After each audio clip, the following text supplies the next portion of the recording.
Yo, what is going on, guys? Freaky Trades here, bringing you another weekly stock watch list. Before we get started, though, don't forget to leave a like, comment, and subscribe to the YouTube channel. We'd really appreciate it. With that being said, let's go ahead and dive into the watch list. So, tech earnings are right around the corner. As you can see, Netflix is one of the first few to report. After that, the only other stock that I see that could be any sort of relevance or important to the tech sector is Intel. Now, obviously, the government has around, I believe, 10% into that company, and I believe NVIDIA has around... they have a portion in Intel as well. I'm not sure what the percentage on that is, but Intel and Netflix will be some of the big ones this week. Now, with Netflix recently splitting, it'll be interesting to see if this has any good after earnings moves, since that was typically the only time that we really ever traded Netflix as a stock hours chat overall, just because of the lack of liquidity and how bad the spreads can be at times. So it'll be interesting to see where Netflix could be headed this week, and of course, again, just Intel and seeing where that goes. So especially with how crazy the chip sector has been going recently. So that being said, let's go ahead and dive into the watch list. You guys know I like to start with ES and NQ first, as per usual. Pretty straightforward. There is not too much to talk about on here, if I'm being honest. So I like to keep things simple. You guys know that market is closed tomorrow on Monday for Martin Luther King Day.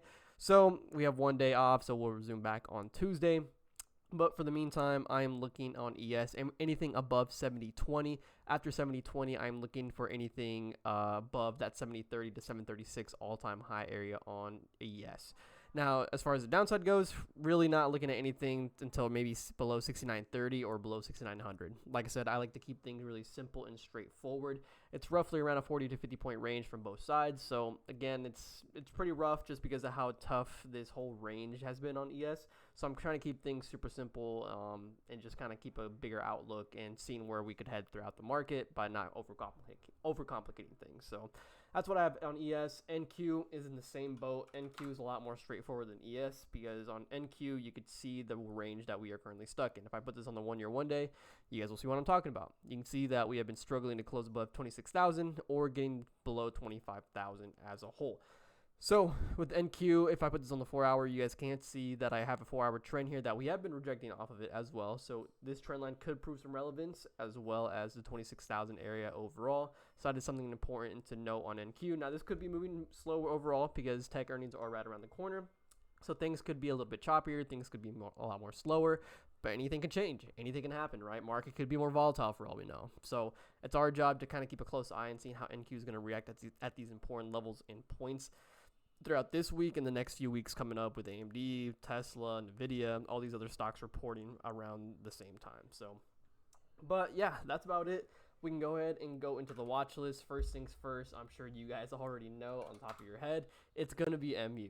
MU has been on an absolute tear recently, and this stock does not fail to disappoint. I don't know when this is going to pull back. I don't know if we'll ever get a pullback. If I put this on your 1 year, 1 day, you can see how crazy this chart has been, even on the 3 year, 1 day. The last few months have been insane for this stock. So, and for MU, I'm just looking for a continuation here of all-time highs like we've been recently playing with stock hours. I'm looking at 364 or 365 for a re-entry on this going into that high at 366. Like I said, MU is a really simple stock to trade in my opinion. The only tough part about it is the spreads. You got to be really careful about those and be careful on your entry because the pullbacks do hurt a lot on MU if you're not careful about entries and if you're trying to do anything too fancy on early entries with MU. So MU, pretty straightforward, pretty simple. So as far as my other stocks go, it's AMD and Microsoft. So AMD here. Pretty good looking setup. AMD, it's been strong. Obviously, TSM earnings last week helped the entire chip sector just move up overall. So with AMD on this other hand, I am looking at 235. 235.70 was the high from pre-market. So I'm just looking for a high of day break from Friday from around 340. 234.50 going to that 235 area. And then after that, my next leg up is that high from pre-market on Friday. Pretty straightforward setup. The next area that I would trade on AMD is 238, and after that, maybe 240. Pretty far, $9 to $8 away, so I don't want to overcomplicate things and look too far deep because anything can happen. Trump has already set new tariffs on a couple countries over the weekend, so who knows when the market could open up, right? Not my job to worry about it until the day or the morning of that I'm trading. Wake up a couple hours early, see and start charting where things are at, see if there's any important catalysts. That's my go-to right there. So next up, and last but not least, is Microsoft. Now, if I put Microsoft here on the daily chart, we do have a small gap over here. Let me find it real quick. Over here. We have like roughly a $1 to $2 gap here on Microsoft. Nothing too crazy or important, but we have created a double bottom here on Microsoft that I am keeping an eye out for. Microsoft has been weaker ahead of the entire market. Despite the market being stuck in a range, Microsoft has been breaking that range, so has Apple. There's been a couple of stocks that have been a lot weaker in the market. So looking forward to this Microsoft double bottom here at 456 with room down to 455 as my target. Now, yes, even though the gap does resume at 455, trading Microsoft, a dollar break is all you need on the stock. I always repeat that. Microsoft, you really don't need a big move for this to pay out a lot. So I'm looking to keep things pretty simple. I don't have any trend lines that could get in the way with this that have any relevance on the stock or the chart.